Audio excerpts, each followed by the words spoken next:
네, 오늘 3월 21일 목요일 아침 나들은 마가복음 13장 28절에서 37절의 말씀으로 깨어 있으라 라는 제목의 말씀으로 함께 말씀을 나누겠습니다. 여러분, 어떻게 하는 것이 깨어 있는 모습일까요? 예수는 종말에 대한 가르침을 깨어 있으라는 명령으로 마무리합니다. 2000년 전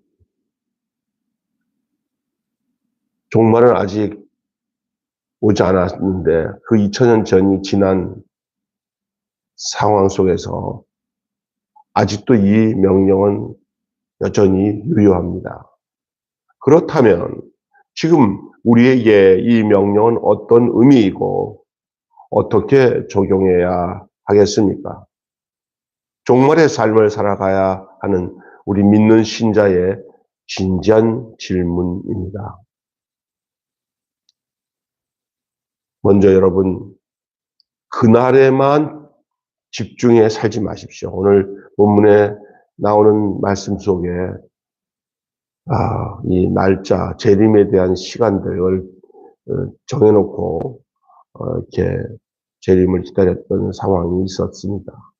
그렇지 않습니다. 주의 재림은 중요하지만 오늘 주님은 그날은 모른다라고 예수님이 말씀하시고 가르칩니다. 마지막 시점에 너무 집착하지 말라고 말하는 겁니다. 왜냐하면 많은 이단들이 그날에 집중했고 많은 사람이 그것으로 쏘가왔습니다. 주님이 경고한 그대로입니다. 그날이 다가옴을 짐작은 할 수 있지만은 구체적인 시기는 알 수 없음을 여러분 명시하시기를 바랍니다. 속지 마시기 바랍니다. 또한 그날을 집중해서 살지 말라고 하면서 더욱이 그날이 있음을 기억하며 살라고 말씀하십니다. 그러니까 그날을 집중해서 사는 것은 잘못됐지만 그날이 그렇다고 없다는 것이 아닙니다. 그날이 있습니다. 그날이 있음을 기억하고 살아야 됩니다. 그날이라는 곳에다가 자기 삶을 메모하지 마시고 언제 어느 시 그날이 될 수 있음을 알고 깨어 살으라는 그 말씀이지. 그래서 먼저 그날에만 집중하지 말고 살고 두 번째는 그날에 있음을 기억하며 살라 그 말입니다. 재림이 지체됨에 도리어 느슨한 마음을 가지고 살 수 있습니다. 역사의 모든 시간 속에 이 종말과 재림에 대한 부분이 이렇게 되어 왔어요. 그날을 가지고 장난치는 사람이 있는 반면에 그래가지고 긴박한 마음을 가지고 그날에 집중해서 정말 바르고 온전한 삶을 사는 것을 포기하고 종말과 재림에 매여서 삐딱하게 잘못하게 살았던 그런 상황들이 많이 나타났었죠. 반면에 또 그날이 지체되고 재림이 지체되고 그러니까 느슨한 마음으로 삶을 살면서 안일하게 사는 경우도 생겼다는 거예요. 여러분, 그렇기 때문에 우리 예수님이 하신 말씀이 정확한 말입니다. 그날을 기억하며 살아야 되는데 그날에 대한 관점을 놓치면 현재의 바쁨과 욕심에만 집중할 수가 있어요. 우리가 막 너무 살면서 현재에 막 바쁘고 막 너무 과욕하고 탐욕을 하고 욕심에 매어서 뭐 정신없이 사는 것들은 왜냐 재림에 대한 마음이 느슨해져서 그래서 그래서 막 그렇게 막 정신없이 이리저리 바쁘게 사는 거예요. 이것은 이제 재림이라의 부분과 같이 생각해 볼 거 있는데 얼마 전에 제 친구 목사가 아주 중요한 아주 큰 수술을 해서 거의 사경을 헤매다가 회복돼서 살아나서 지금 암 환자 요양원에 있는 걸 제가 가서 같이 몇 분과 신방을 하고 왔는데 하는 말이 복잡하게 바쁘게 사는 게 다 알고 보니까 큰 의미가 없더라. 죽음 앞에서는 살 날이 얼마 안 남았다라고 생각하고 죽음 옆에서 중환자실에서 죽어나가는 모습을 보면서 인생이라는 게 이렇게 이렇게 막 정신없이 살 이유가 없구나. 도리어 마음에 깨닫는 게 많더라고요. 삶에 대한 생각이 달라지는 거예요.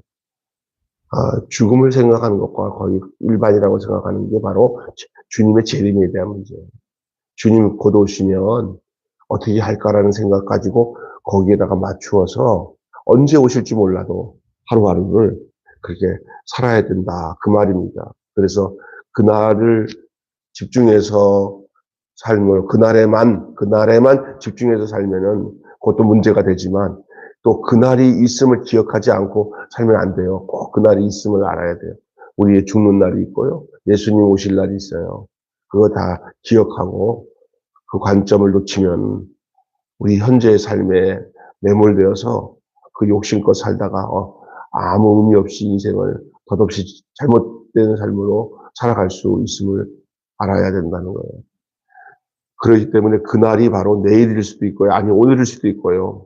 언제 올지 몰라요. 그러니까 어때요? 그런 마음을 가지고 살아야 돼요. 그래서 찬송 중에 언제 주님 다시 오실지 아는 이가 없으니 등 밝히고 너는 깨어있어 주를 반겨맞으라. 언제 주님이 오셔도. 그래서 옛날에 다미 선교회가 1992년도 9월 28일인가 일 거야 아마 10월 달인가 예수님 곧 오신다고 했고 막 텔레비도 나오고 난리 났었잖아요. 다 들림받는다고. 그리고 재산도 팔고. 그런데 저는 그때도 그랬어요. 우리 또 친척 중에 막 강원도 사시는데 집 다 팔고 우리에게도 그때 얼마 보냈나? 집 처분하고 뭐 형제들한테 돈 보내면서 우리들에게 600만 원인가 얼마 보냈어요. 웃겨요.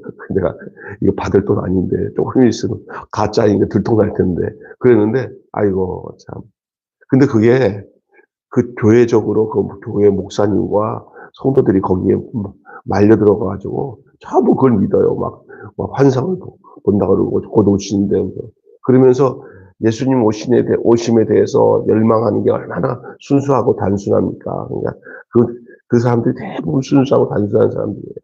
곧 오실 거라고 믿고는 철떡같이 믿고는.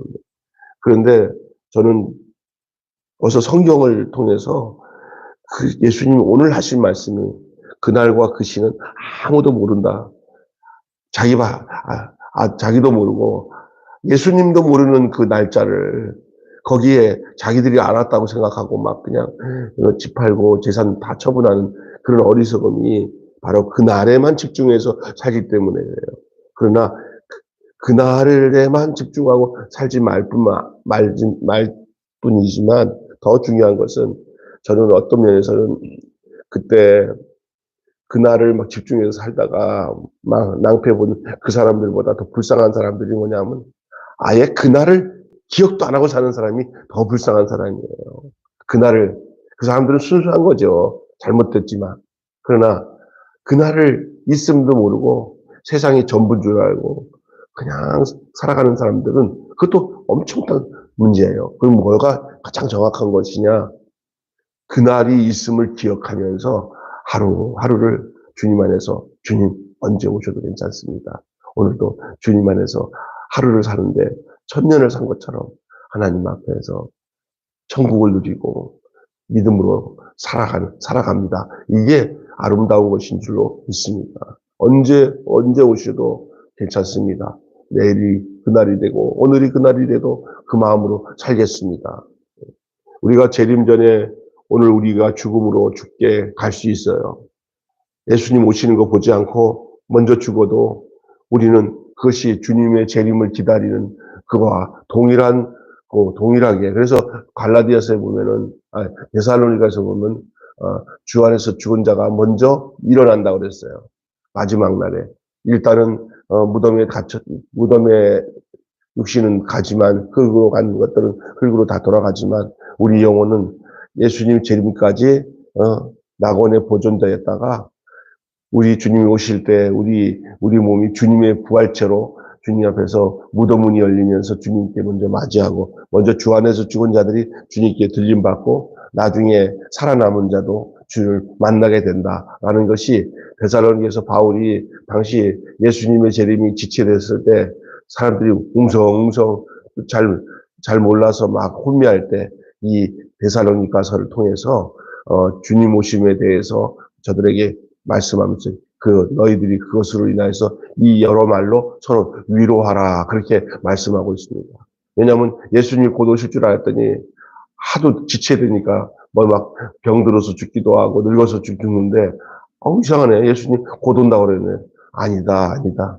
예수님은 언제 오실지 모르지만 예수님 오시는 날 죽는 자들이 먼저 일어나고 그 다음에 또 우리 살아있는 자도 주님 앞에 들려 공중에서 주님을 맞이하게 될 것이다. 이렇게 설명을 하지요. 바울이. 여러분 기억해야 될 것은 그날이 있음을 기억하고 사시기를 바랍니다. 그러나 그날에만 집중하고 살면서 잘못된 재림관이나 종말건강으로 살지 마시고 종말을 살되 지금이 내가 마지막 때를 산다 생각하고 오늘 하루면은 내일은 내 날이 아니고 주님이 또 주신 날이다라는 생각 가지고 사는 여러분 되시기를 바랍니다. 그래서 살아가는 내용이 어떻게 되냐? 주 안에서 신실하게 살아가야 되는 거예요. 예수는 타국으로 떠날 때 문지기를 포함한 종들에게 고난을 주고 열심히 일하라고 말하는 그 주인의 비유를 얘기하고 있죠. 오늘 본문 읽은 말씀 후반부에 보면은 예수님이 비유로 하신 말씀이 어떤 비유입니까? 타국으로 떠나면서 문지기에게 그리고 종들에게 문지기를 포함한 종들에게 고난을 주고 열심히 일하라고 맡겨준 주인의 비유가 나와요. 그리고 그들에게 그날을 인식하고 내가 돌아올 날이 있다. 너희들이 맡겨놓지만 내가 돌아올 때 너희에게 각자 주어진 것을 내가 찾을 것이니까 너희들 내가 맡겨놓은 걸 잘 하고 있어라 하고 돌아올 것을 약속하고 주인이 떠나죠. 이것이 오늘 우리가 주님과의 관계예요. 우리 주님이 우리에게 마지막 때 돌아오셔서 우리에게 그래 내가 맡겨놓은 일 주님이 잘하고 있었냐라고 할 때 주님을 기억하고 또한 주님이 오실 날을 생각하고 언제 오실지는 모르지만 우리가 주인이 우리에게 맡겨진 일 잘 담당하고 있으면 주님이 오실 때 우리가 주님 뜻대로 살았던 것들을 주님이 다 이렇게 보시고는 잘했다 칭찬할 수 있는 그런 삶을 살아라라고 말씀하고 있는 것입니다. 이 모든 이 비유의 이야기는 당시에 그 제자들만 주고 한 얘기가 아니라 오늘 말씀 마지막 절에 그래서 그 핵심이 뭐냐면은 깨어 있으라. 내가 너에게 하는 이 말은 모든 사람에게 하는 말이니라 하시니라. 우리도 포함된 말이 아닙니까? 오늘 이 말씀을 여러분 듣는 말씀에 여러분 깨어 있어서 주님의 뜻대로 사는 아름다운 역사 있기를 바랍니다. 주의 사람으로 신실하게 버티면서 반복되고 단조로운 일상을 산다 하더라도 거기에 함몰되지 말고 늘 긴장하고 근신하며 주님의 말씀을 기억하면서 우리 주님이 나한테 맡겨놓으신 일 이거 내가 잘 담당하면 언제 주님이 갑자기 오셔도 주님 나 다 가고 있습니다. 이 마음을 잊지 말고 늘 주님 안에서 주 안에서 신실하게 살아야 되는 것이죠. 그게 바로 깨어있는 거예요. 깨어있다는 것은 뭐냐? 나와 주님과의 약속의 관계, 주님이 언제든 오셔도 난 주님 늘 여실하게 살고 있습니다. 어제도 변함없고 내일도 변함없이 주님과 동행하며 신실하게 살고 있습니다. 이 상태를 가지고 있는 게 깨어있는 거예요. 안 깨어있으면 탐욕에 물들고 세속에 물들고 욕심에 물들어서 주님을 잊어버리고 자기 마음대로 살다가 갑자기 닥치는 주님의 그 등장 앞에 모두 허둥저둥 할 수밖에 없는 거예요. 마치 등불을 준비하지 않은 미련한 처녀들처럼. 그러나 지혜로운 처녀들은 등불을 준비했다가 신랑이다 하면은 신랑이 되신 주님을 맞이한 것처럼 말입니다. 깨어 있으라는 말은 아무것도 하지 말고 그날만 기다리는 말이 아닙니다. 삶의 끝을 기억하고 구원의 완성을 기대하면서 오늘을 줏뜻 안에서 세상 사람과 세상의 어떤 가치관이나 그런 관점과 다르게 살아가는 삶을 말하고 있는 겁니다. 결국 주 안에서 바른 관점으로 바른 삶의 걸음을 우직하게 걷는 사람, 그가 바로 깨어있는 사람입니다. 깨어있는 사람은 그냥 찰나적으로 살지 않습니다. 어제도 오늘도 앞으로도 늘 동일하게 그 사람 곁에는 늘 주님이 함께 하시고 그 사람의 모든 삶 앞에는 하나님의 말씀이 놓여져 있고 그 사람이 눈 감고 있으면 그것은 기도하는 것이고 그 사람이 어떤 사람을 만나서 뭐를 할 때는 사랑의 손으로 그 눈물도 닦아주고 아픔도 치료해주고 그리고 그 사람의 고통이 나의 고통인 줄 알고 예수님이 우리에게 행하신 것처럼 행하는 그 삶을 놓치지 않고 말씀을 삶으로 알물 삶으로 하나님의 말씀을 묵상하면서 받은 은혜를 생활로 그대로 나타나면서 하나도 흐트럼 없이 살아가는 그 사람이 바로 깨어있는 사람의 모습인 것입니다. 그냥 자기 욕심에 빠져가지고 하나님의 사랑을 실천하며 사는 것들은 다 잊어버리고 세상 욕심에 가득 차서 눈먼 사람처럼 사는 게 아니라 늘 깨어 신실하게 주 안에서 사는 그 삶이 바로 재림을 기다리는 다시 오실 주님을 기다리는 하루하루의 삶입니다. 오늘 주님은 이런 말씀을 하셨잖아요. 오늘 본문을 통해서 핵심적으로 그날에만 집중하지 말라. 그날에만 집중하고 살지 말라. 모든 날이 주님이 오시는 날이다. 오늘 또 주님이 오시는 날, 내일 또 주님이 오시는 날, 내가 죽는 날도 주님이 오시는 그런 날이라고 생각하고 재림에 집중해서 그날에만 집중해서 사는 것은 잘못됐지만 또 하나는 그날이 있음을 기억하고 살아야 된다. 그날이 또 없다고 생각하고 마음대로 방종하고 살면 그것은 잘못 기다리는 사람들과 똑같은 오류에 범하는 거다. 그날이 있음을 기억하면서 주 안에서 신실하게 살라고 하는 것이 오늘 우리가 읽은 13장 28절부터 37절의 말씀의 내용입니다. 한마디로 주의 재림을 기대하고 조심히 살라. 마음대로 살지 말고 조심히 산다는 게 뭐예요? 신실하게 주님과 동행하면서 주님 생명으로 사는 거예요. 내 안에 계신 주님과 동행하면서 언제 주님이 오셔도 나는 허둥지둥 지둥할 필요 없이 언제든지 주님이 나 왔다 그러면 아이고 기다리고 있었습니다. 이 마음으로 나 왔다. 아유 언제 오셨어요? 아유 큰일 났네. 이게 아니라 언제든지 삶의 우선순위가 주님이 오셨을 때 내가 어떻게 할까? 공부 열심히 하는 학생들은 내일 시험 봐도 오늘 준비가 빵빵하게 다 있으면 그냥 그게 걱정 없어요. 편안해요. 그러나 주님 떠나서 지멋대로 살다가 주님 온다고 그러면 오는 날부터 불안한 거예요. 이런 얘기 하잖아요.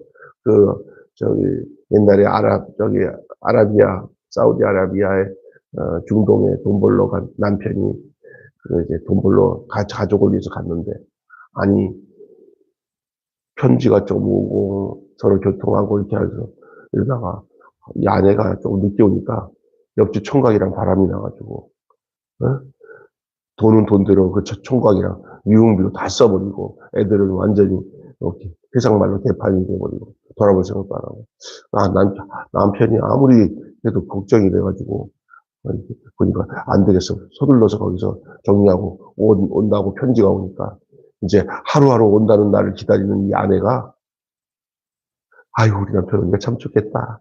우리 남편 오면 참 기다렸죠. 그러겠어요? 아니면 하루하루 오는 날 지옥 같겠어요? 지옥 같죠. 왜? 남편을 기다릴 마음 없이 딴 남자랑 바람나서 사니까 그 남편 오는 게 기쁨으로 맞이할 수가 없는 거죠. 무슨 얘기인지 아시겠죠? 이거예요. 그러나 반대로 남편이 온다고 아이들 잘 보살피면서 남편이 하루라도 더 일찍 온다고 해가지고 돈을 벌고 해서 벌어야 할 돈 다. 아유, 나도 가만히 있으면 안 되겠다. 애들 보살피면서 알바라도 해가지고 남편이 같이 만들려고 1억을 만들려고 하는데 남편이 지금 8천만 원 만들었으니까 내가 2천만 원 만들어야지. 만들어서 편지를 여보, 내가 돈을 벌어서 2천만 원 만들었으니까 더 잊지 마시고 좀 일찍 오세요. 보고 싶어요. 그래? 가야지. 일찍 남편이 와. 그래, 남편이 오는 게 소망이었는데, 더 일찍 오니까 얼마나 좋아요. 그래서 하루하루가 남편을 기다리는 마음으로 사는 것이, 아이들이 행복하게 남편을 기다리고, 남편이 오니까, 아이고, 막 좋아서 어쩔 줄 몰라요. 요게 신자의 모습이에요. 예수님을 빨리 오도록, 예수님의 재림을 앞당기는 게 우리의 소원이 돼야 돼요. 예수님 빨리 오세요. 내가 다 준비했어요. 세상 끝까지 복음을 다 전파했어요. 빨리 오세요. 우리 예수님이 얘기했잖아요. 내가 복음이 이 세상까지 다 전파되면 그때야 내가 온다고 그랬어요. 그게 선교적 재림론이에요. 오늘 우리가 날마다 깨어 산다는 게 뭐예요? 예수님 생각하면서 예수님이 언제든지 오셔도 나는 준비되어 있습니다. 라고 주님의 재림을 사모하고 거기다가 집중하면서 직장 생활도 하고 가정 생활도 하고 자녀를 가르치고 그렇게 행복하고 온전하게 살아가는 참된 그리스찬이 되기를 주님의 이름으로 축원합니다. 주의 재림을 기다리고 기대하고 조심히 사는, 그래서 깨어 있으라고 하시는 말씀은 바로 그것에 대해서 깨어 있으라는 거예요. 주님을 향해서 내 마음과 생각이 깨어서 주님을 기다리고 주님을 맞이할 준비를 하는 그런 사람들이 어떻게 함부로 살겠어요? 얼마나 경건하고 얼마나 깨끗하고 성결하게 살겠습니까? 그리고 얼마나 신실하게 선한 일에 힘쓰며 살겠습니까? 그것이 우리의 모습이래요. 재림은 날짜만 정해놓고 개판으로 사는 게 아니라 하루하루를 주님이 오실 것을 알고 성실하게 더 열심히 직장생활도 열심히 하고 자녀도 믿음을 가지고 기도로 양육하면서 내게 주어진 그 주님이 주신 그 사역을 잘 감당하는 아름다운 저와 여러분이